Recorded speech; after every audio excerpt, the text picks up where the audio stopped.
마스크 쓰고서 찬양하시는 것이 참 쉽지 않을 텐데 귀한 찬양으로 하나님께 영광 돌려서 감사합니다. 여러분, 오늘은 우리 신한교회가 95주년을 맞이하는 창립 기념 주일입니다. 신안동 동각에서 3명이 모여 예배드린 것을 시작으로 지난 95년 동안 우리 신한교회를 인도하시고 또 지켜주신 하나님께 우리 이 시간 박수로 하나님께 영광을 올려드리겠습니다.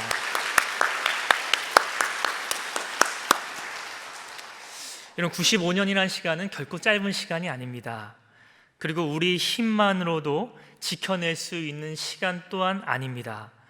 하나님께서 우리 신한교회를 특별히 사랑하시고 또 보호하신 하나님의 전적인 은혜인 줄 믿습니다. 지금까지 지켜주신 에베네셀 하나님께서 앞으로 우리 신한교회를 100년, 200년 그 이상까지 하나님 우리 신한교회를 인도하실 줄 믿습니다. 또한 지켜주실 뿐만 아니라 우리 교회가 하나님 기뻐하시는 교회가 되어서 이 땅의 구원의 방주의 역할을 온전히 감당함을 통해 하나님의 교회가 되기를 간절히 바랍니다. 사랑하는 여러분, 하나님께서 이 땅 가운데 세우신 공동체가 2가지가 있습니다. 하나는 가정입니다.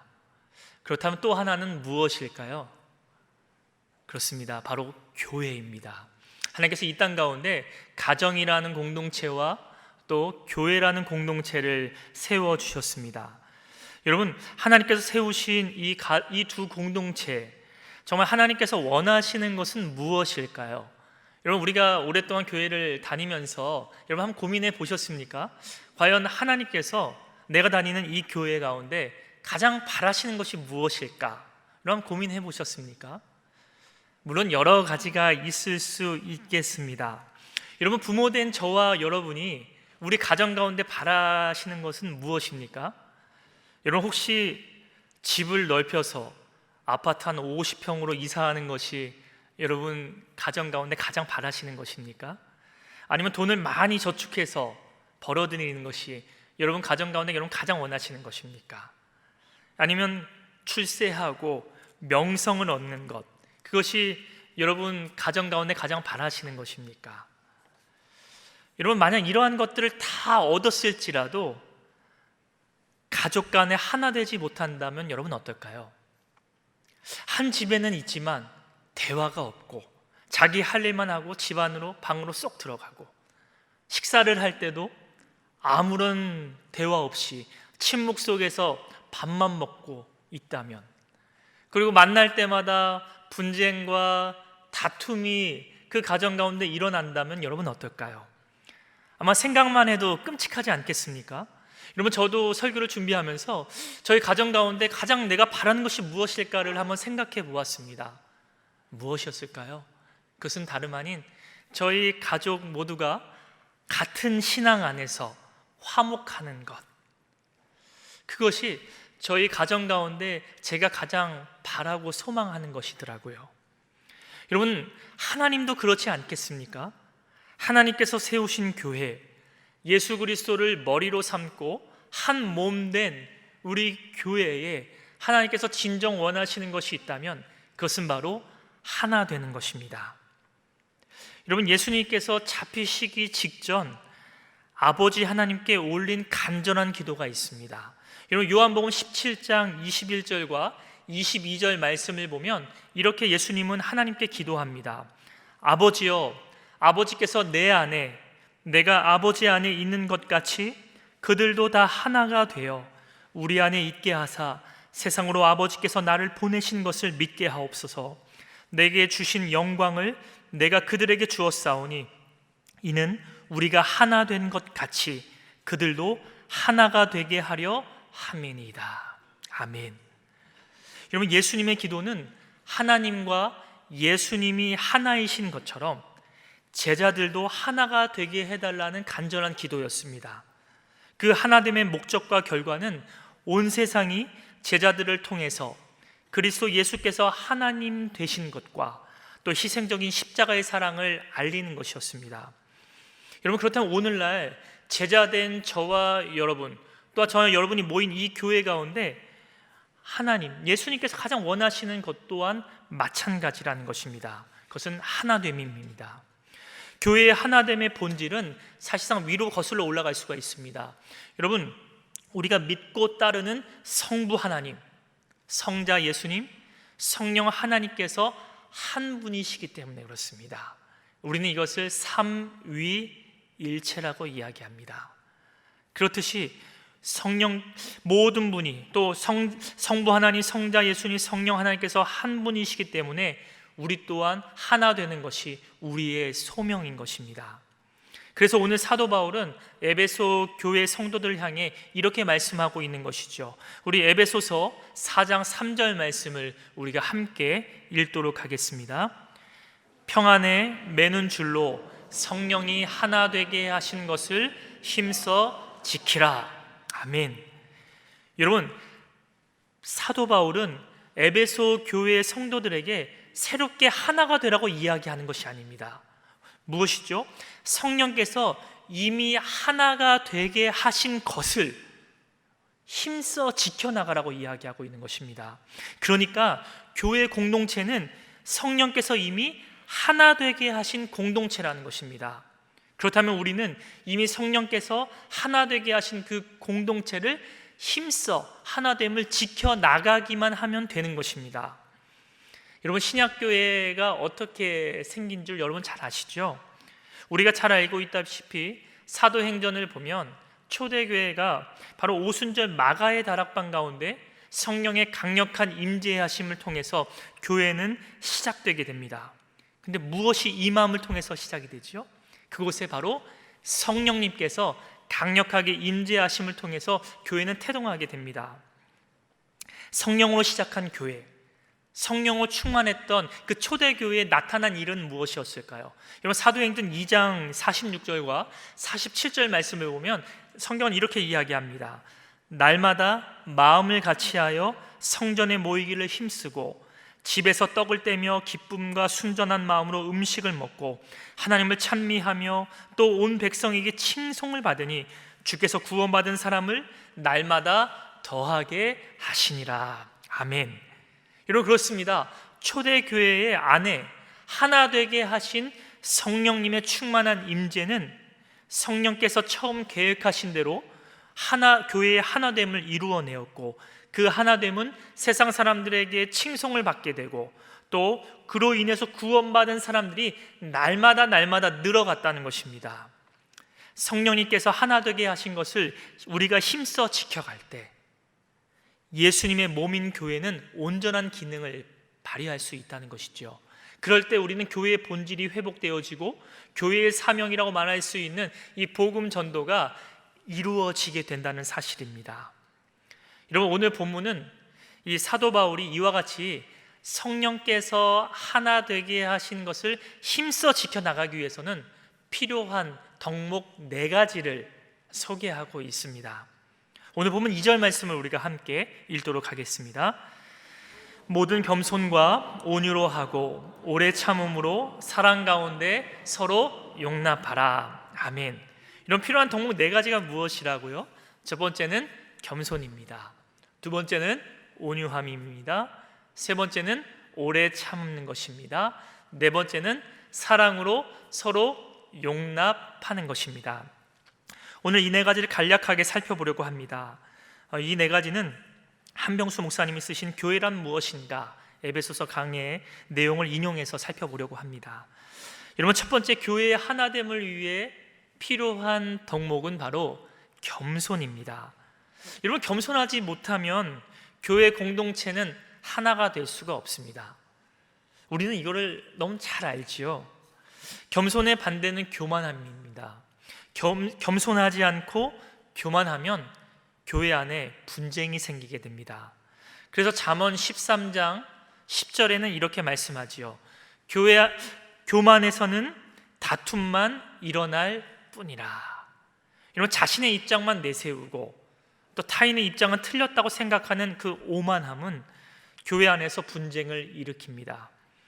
여러분, 교만함은 단절을 가져옵니다. 그 관계에 있어서 단절을 가져오죠.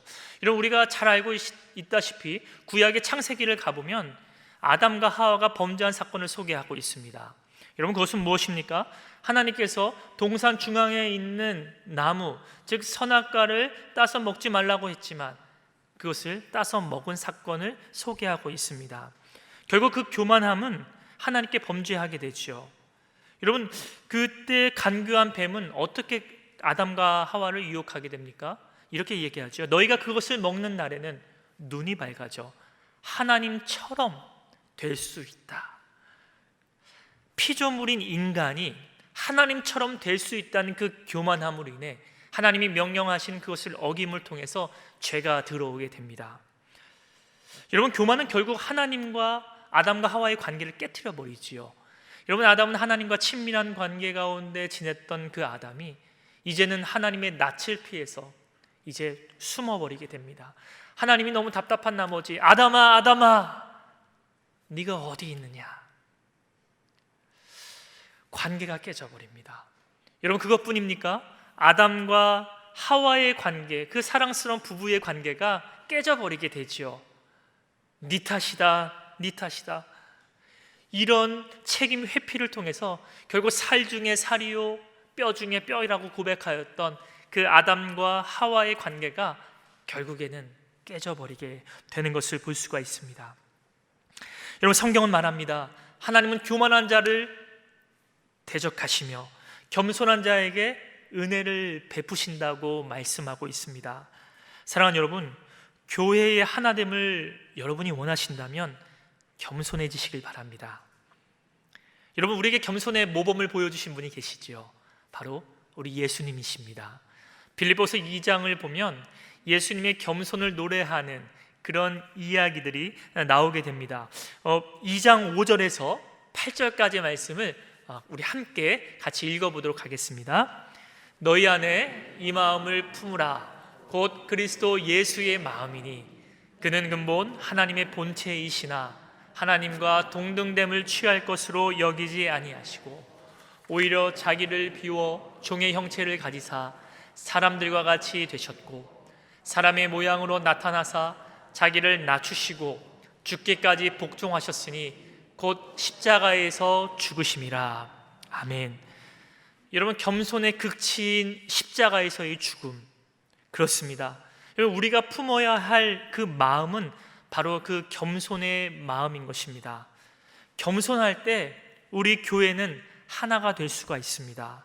저는 저와 여러분, 우리 신앙계 모든 성도님들이 겸손하기를 축복합니다. 그래서 그 겸손함으로 우리 신앙교회가 하나 되기를 바랍니다. 여러분, 두 번째, 교회가 하나 되기 위해 필요한 덕목은 바로 온유함입니다. 여러분, 우리가 흔히 온유하다라고 얘기했을 때 우리는 이렇게 생각을 하죠. 온순하고 부드럽다 정도로만 우리가 생각을 합니다. 그러나 성경에서는 이 온유함이 좀 다르게 표현이 됩니다. 그것은 바로 이 온유라는 것을 절제된 야생마, 이렇게 이해를 할 수가 있습니다. 여러분, 야생마는 어떻습니까? 야생마는 결코 약하지 않습니다. 야생마는 온순하지 않지요. 야생마는 힘이 넘치고 아주 강함을 소유하고 있는 것이 바로 야생마입니다. 그런데 이런 야생마를 잘 길들여서 그 힘을 통제하는 그것을 가리켜 성경은 온유라고 이야기합니다. 그러니까 저와 여러분들에게 야생마와 같은 그런 힘, 그런 능력, 그런 자유분방함이 저와 여러분에게는 있지요. 그러나 그런 야생마적인 힘을 아무 때나 아무 사람에게나 발산하는 것이 아니라 그것을 통제하고 절제하는 그것이 바로 온유라는 것입니다. 여러분, 그런데 그런 것을 통제가 우리가 가능할까요? 안 되지요. 그러기에 우리는 바로 성령님께 우리의 이런 기질을 통제해 주시고 절제해 주시도록 우리는 맡겨드리고 기도해야 한다는 것입니다. 그럴 때 바로 이 온유함이 우리 신앙교회 안에, 공동체 안에 하나됨을 이루어가게 되는 줄 믿습니다.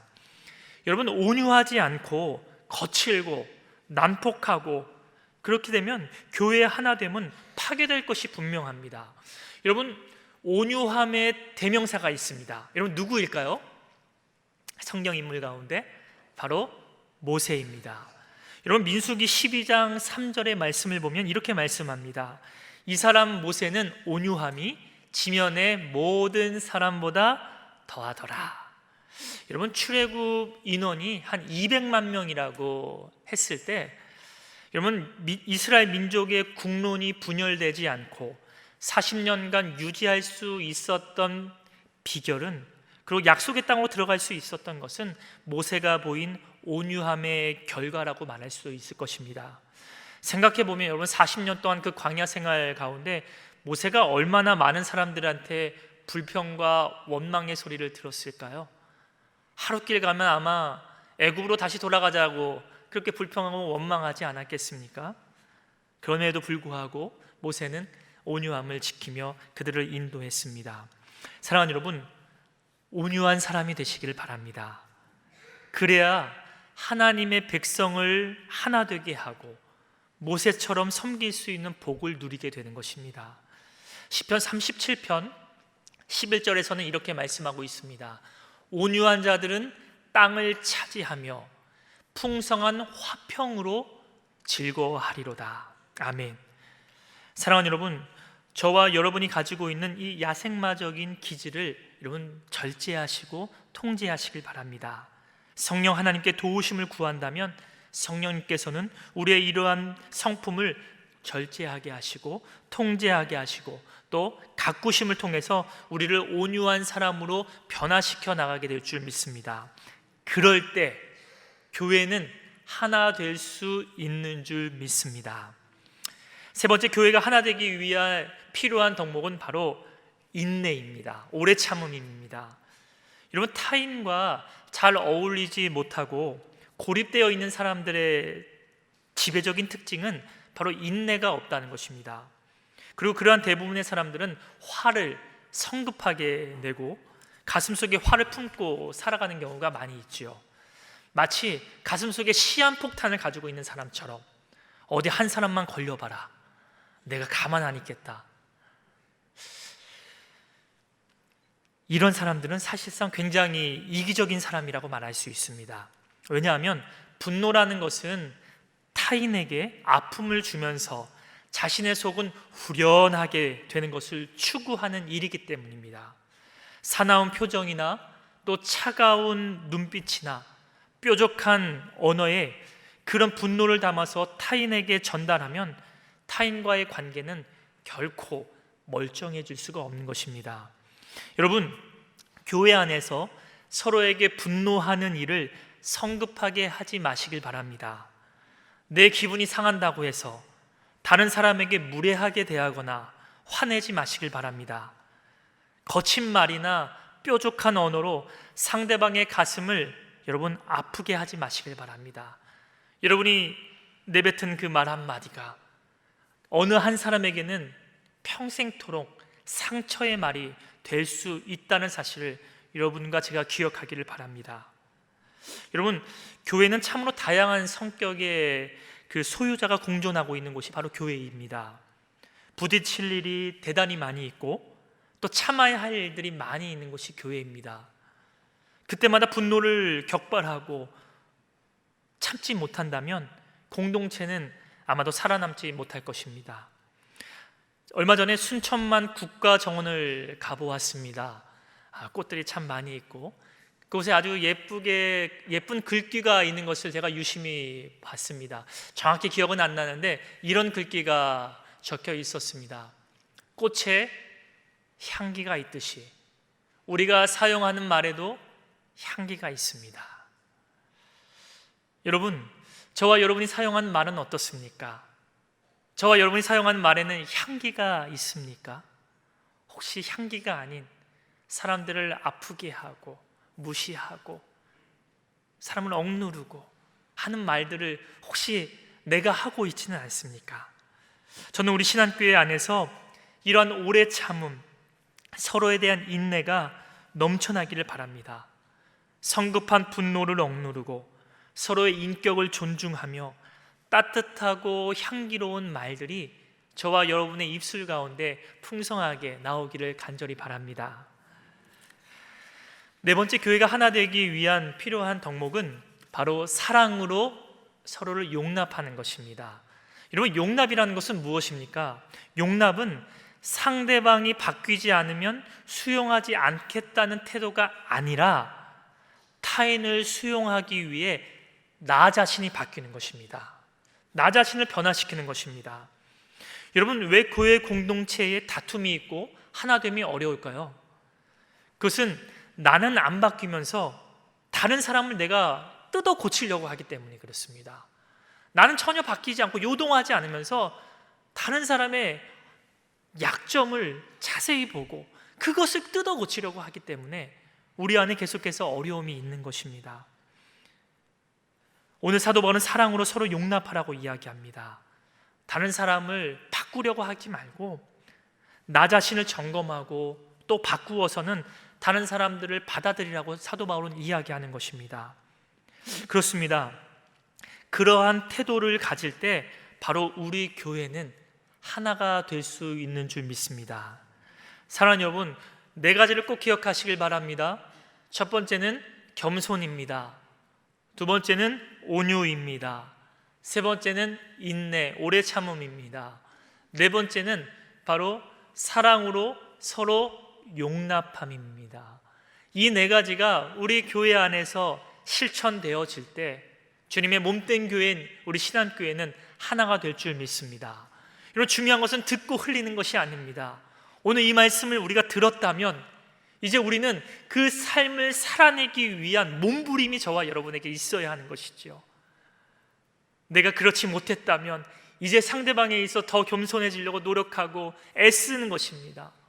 더 오래 참아보는 것입니다. 분노가 역까지 차올랐을지라도 다시 한번 생각해보고 그 사람이 얼마나 힘들면 그럴까? 라는 생각으로 그 사람을 이해하고 용서하려는 몸부림이 내 안에 있어야 하는 것이죠. 그러할 때 우리 신한교회는 하나 되게 되는 줄 믿습니다. 우리 힘으로는 되지 않습니다. 그래서 스가랴 선지자는 이렇게 얘기하죠. 이는 힘으로 되지 아니하며 능력으로 되지 아니하고 오직 나의 영, 바로 성령을 통해 가능하게 된다고 스가랴서에는 말씀하고 있습니다. 사랑하는 여러분, 성령의 능력으로 가능합니다. 성령 충만할 때 교회는 하나 될 수 있습니다. 사실 오늘 말하는 이 네 가지 덕목은 우리 안에서 열매 맺기 어려운 것입니다. 그러나 맺힐 수 있는 방법이 있습니다. 그것은 바로 우리 안에 성령이 충만할 때 성령의 열매가 맺혀지는 것이지요. 저는 저와 여러분이 성령 충만하게 됨을 통해서 이 네 가지 덕목이 맺어짐을 통해 우리 신한교회가 하나 되는 은혜가 있기를 간절히 바랍니다. 사랑하는 여러분, 올해 우리 신한교회는 95주년을 맞이했습니다. 때로는 모진 풍파도 있었고 어려움의 순간도 있었습니다. 그때마다 우리 교회는 하나님의 은혜와 보호하심 속에 그리고 성도들의 기도와 헌신 속에 우리 신한교회를 지금까지 잘 지켜왔습니다. 사랑하는 여러분, 교회는 다양한 사람들이 모인 곳입니다. 그래서 때로는 위태위태할 때를 경험할 수가 있습니다. 그러나 그럼에도 불구하고 하나님은 오늘날 이러한 불완전한 사람들이 모인 이 교회 안에 임재하셔서 자신을 나타내시기로 작정하셨다는 것입니다. 그것이 바로 교회의 신비입니다. 여러분, 필립 얀시가 쓴 교회, 나의 고민, 나의 사랑이라는 책에서 그는 책을 마무리하면서 이런 이야기를 합니다. 이런 예화를 드는데 어떤 이야기하냐면 얼파머 목사님은 비난자들에 맞서 어렵사리 교회를 지켜내고 있었습니다. 비난자들은 위선적이고 실패의 일색이며 신약 성서의 높은 기준에 미치지 못하는 그 무능력한 교회는 해산해야 된다는 그 분란을 일으켰습니다. 당시 캘리포니아 주민이었던 이 파머 목사님은 교회 분란의 타개책으로 아직 문화적 순수성을 유지하고 있는 한 공동체, 고등학교를 신중하게 선정하게 됩니다. 그리고 파머 목사님은 이렇게 이야기합니다. 그 고등학교 합주단이 베토벤의 교향곡 9번을 연주했을 때 우리는 대경 실색하고 말았습니다. 귀머거리긴 하지만 베토벤이 그 소리를 들었다면 무덤 속에서 통곡을 할 노릇이었습니다. 사람들은 물을 것입니다. 왜 저렇게 괴롭히냐고, 왜 저 어린 학생들에게 불후의 작곡가 베토벤이 구상한 음을 저토록 애써가며 재현하게 하냐고, 심한 것 아니냐고.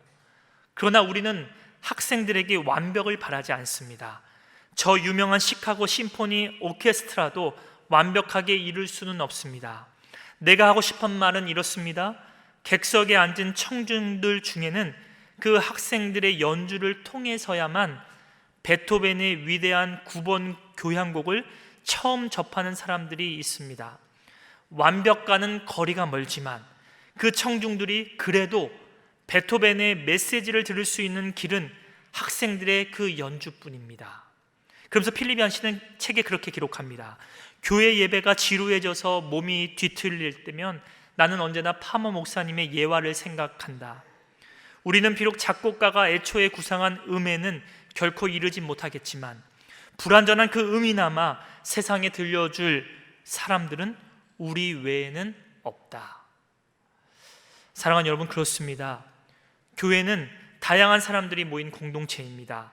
그래서 때로는 불완전한 사람들 때문에 다투기도 하고 또 상처를 입을 때도 있습니다. 속상할 때도 있죠.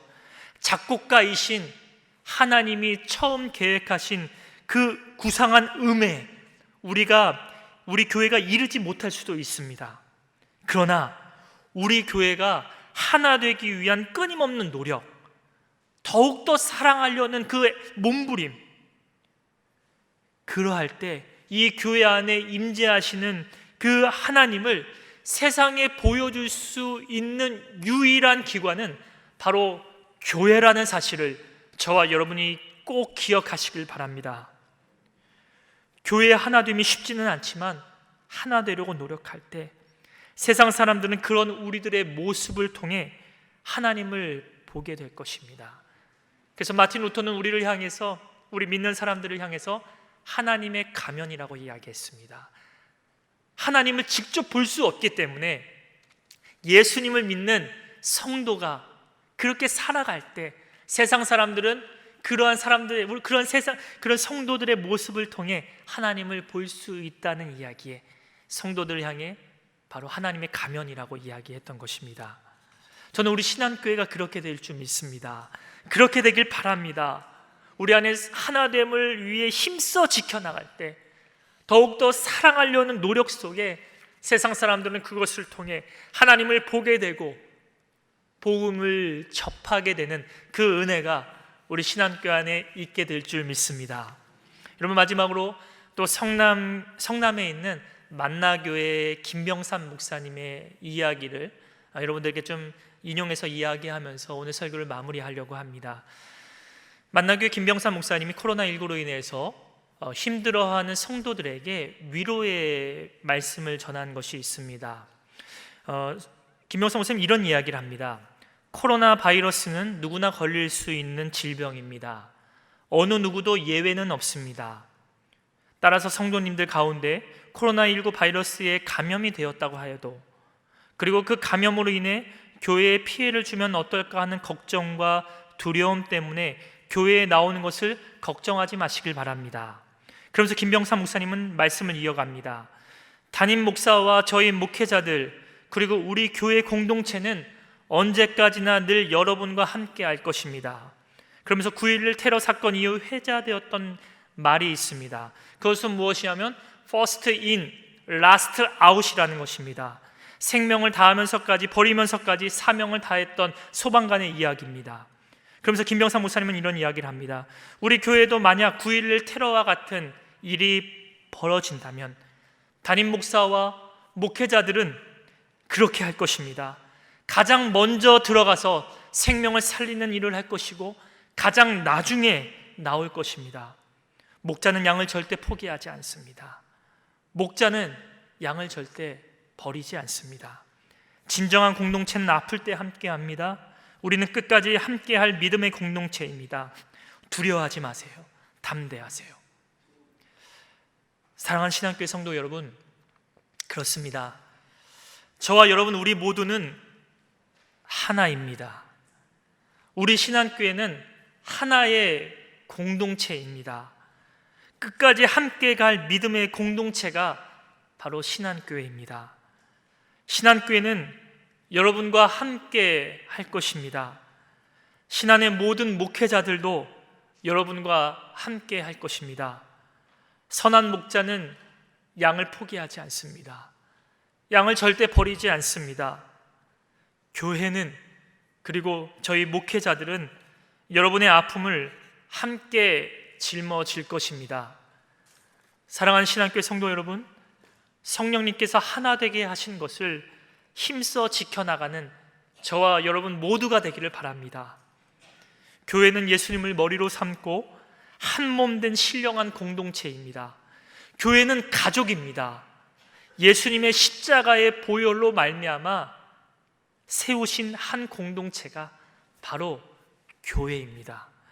그러기에 오늘 저와 여러분에게 맡겨주신 이 신한교회 안에 하나됨을 힘써 지켜나감을 통해 하나님께 영광 돌리고 세상 사람들에게는 가장 아름답고 복된 소식, 바로 복음을 전하는, 그래서 하나님이 기뻐하시는 좋은 교회, 아니 좋은 교회를 넘어서 위대한 교회, 우리 신한교회가 되기를 간절히 축원합니다.